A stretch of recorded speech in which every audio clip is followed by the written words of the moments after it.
Halo, Assalamualaikum warahmatullahi wabarakatuh.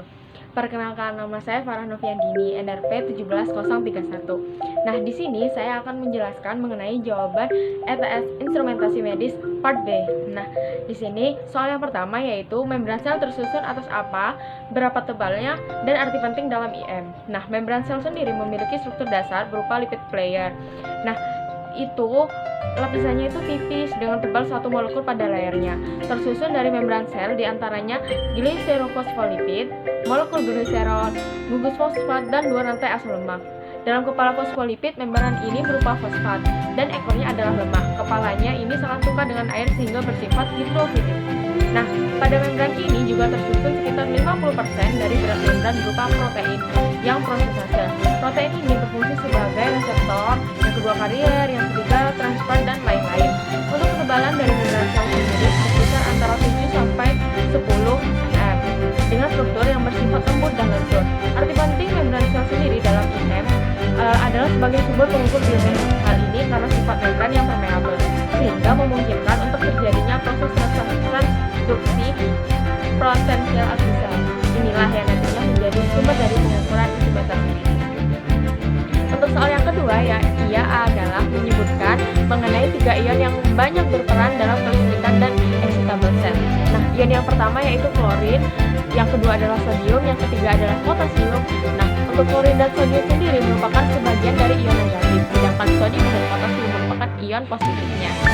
Nah, selanjutnya saya akan menjelaskan tentang mengapa membran dalam keadaan istirahat disebut dengan terpolarisasi. Keadaan apa yang menyebabkan peningkatan potensial dan keadaan apa yang adanya penurunan setelah potensial.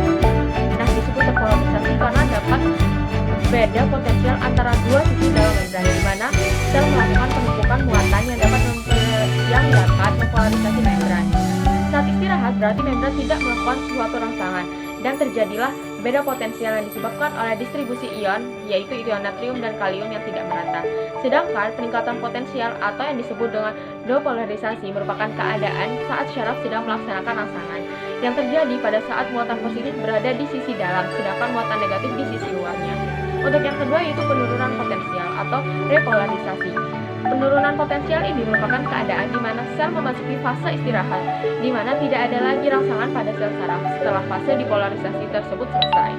Nah, selanjutnya saya akan menjawab soal nomor 4, yaitu mengenai menjelaskan dengan singkat tentang periode refraktori absolut dan periode refraktori relatif. Nah, teman-teman, yang pertama saya akan menjelaskan mengenai periode refraktori absolut.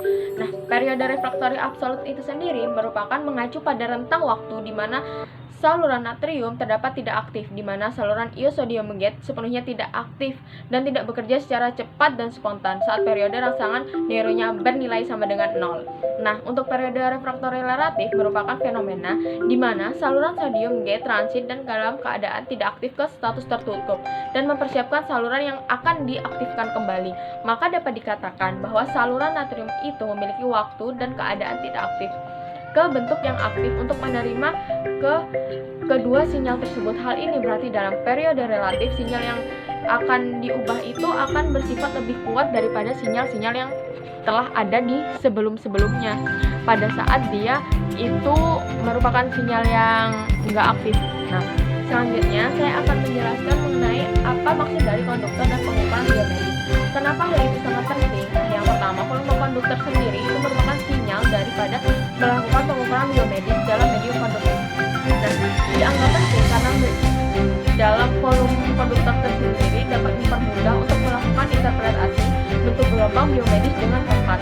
Sebab pada jaringan tubuh manusia, dan konduktor inilah yang menghubungkan aktivitas kelistrikan di dalam sumber dari mikroskopik sendiri menuju distributor potensial atau permukaan dari seluruh tubuh manusia. Nah, selanjutnya saya akan menjelaskan mengenai komponen sistem refleks saraf pada struktur tulang belakang. Nah, tulang belakang sendiri merupakan pusat dari seluruh gerak refleksi. Gerak refleksi sendiri itu merupakan gerak yang terjadi secara spontan. Maksudnya tidak terpikirkan kayak refleks, yaitu langsung gerak.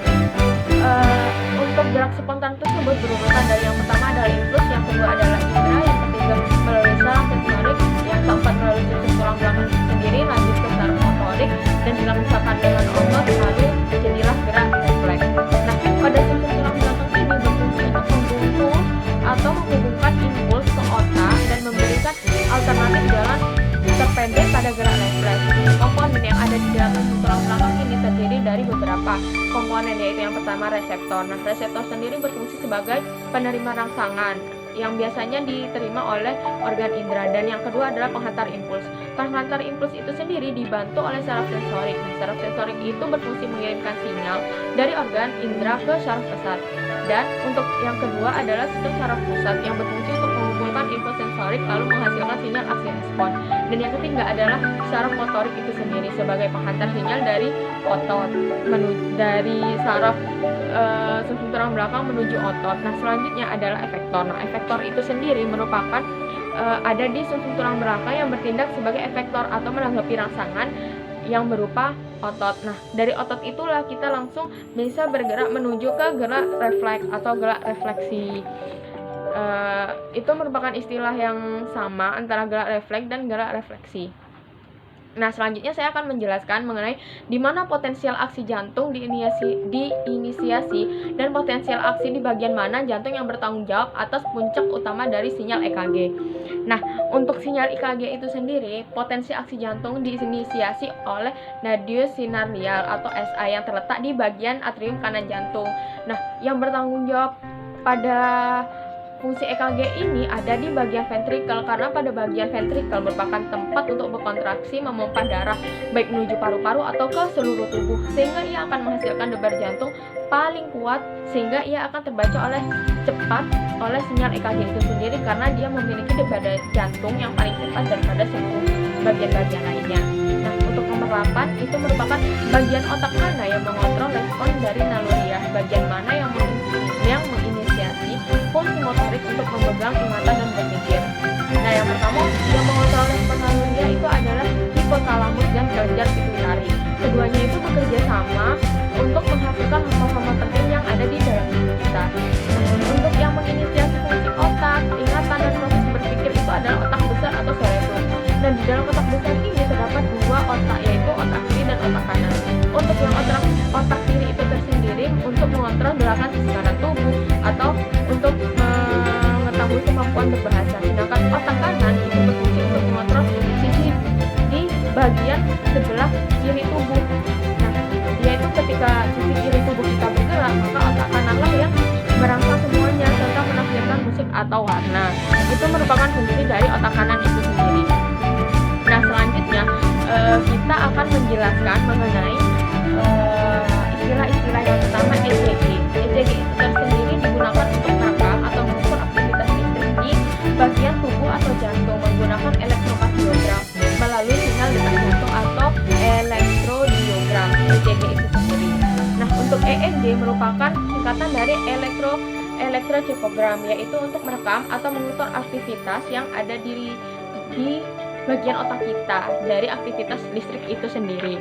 Nah, selanjutnya ada 3 istilah lagi. Istilah selanjutnya yaitu EMG. EMG itu sendiri yang artinya elektromyogram. Biasanya digunakan untuk mengevaluasi fungsi syaraf dan otot, lalu merekam ke aktivitas listrik yang ada di dalam otot. Otot ya, bukan otak.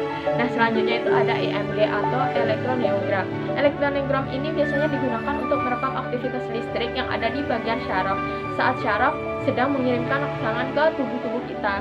Nah, yang terakhir adalah ERG atau elektroretinogram. Biasanya itu digunakan untuk merekam aktivitas listrik di bagian retina atau kornea. Jadi dia itu merekam aktivitas listrik di daerah mata. Nah, sekian yang dapat saya jelaskan mengenai ETS Instrumentasi Medis Part B. Terima kasih atas perhatiannya. Mohon maaf apabila ada salah kata dan perbuatan. Saya Farah Noviandini, terima kasih terhadap dosen yang mengampu. Wassalamualaikum warahmatullahi wabarakatuh. Dadah.